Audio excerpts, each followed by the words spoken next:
কবরের একদিকের মাটি একদিকে চলে যাবে, আর একদিকের মাটি আর এক প্রান্তে চলে যাবে।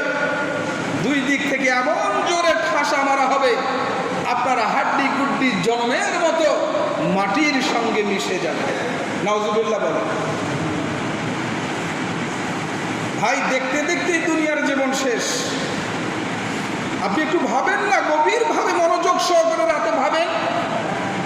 এই তো সেই দিন পৃথিবীতে আসলাম, দেখতে দেখতে আজকে আমি বয়োবৃদ্ধ, আমার দাঁত দিয়ে আর হাড় খেতে পারি না, চোখ দিয়ে আগের মতন দেখতে পারি না, পা দিয়ে আগের মতন হাঁটতে পারি না, আগের মতন রুকু সেজদাও দিতে পারি না, ব্যথা করে, টন টন করে কিনা বলেন। মাথার চুলগুলো কালোগুলি সাদা হয়ে গেল, গায়ের চামড়াটা টাইট থেকে লুজ হয়ে গেল। আপনার অজান্তে আপনার শরীর থেকে অগণিত নিয়ামত আল্লাহ পাক ছিনিয়ে নিচ্ছে। আপনার অজান্তে আপনি ভাববেন না, হঠাৎ করে আজরাইল আলাইহিস সালাম আপনার দুয়ারে এসে লারা দেবে না, টোকা দেবে কিনা?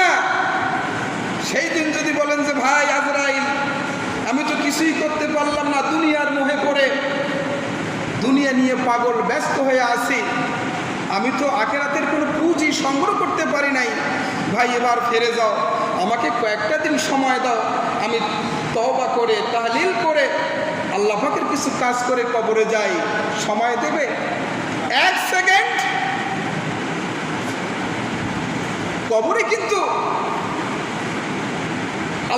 আল্লাহর কাছে আমরা আরজি করি, রব্বুল আলামিন বুঝি নাই, না বুঝে তোমার শয়তানের প্রবঞ্চনায় পড়ে আমি আকাম কুকামগুলো করেছি, আল্লাহ দয়া করে তুমি আমাকে একবার পৃথিবীতে পাঠাও, দেখবা তুমি যা বলেছো এর বাইরে একটি কাজও করব না। আসা যাবে? একবার চলে গেলে, একবার কেউ যদি দুনিয়া থেকে চলে যায়, আসার কোনো ব্যবস্থা আছে? কেউ এসেছিল ভাই? এজন্য যারা বুদ্ধিমান, যারা মুমিন, যারা পরহেজগার, ওই ব্যক্তি বুদ্ধিমান যে ব্যক্তি দুনিয়ার ওপরে কেমন থাকবে সেটা না ভেবে এই মাটির ভিতরে আমি কেমন থাকবো এই চিন্তা যে ব্যক্তি করে, ওর থেকে বুদ্ধিমান, বিচক্ষণ, জ্ঞানী আর একটি লোক আছে বলে আপনাদের মনে হয়?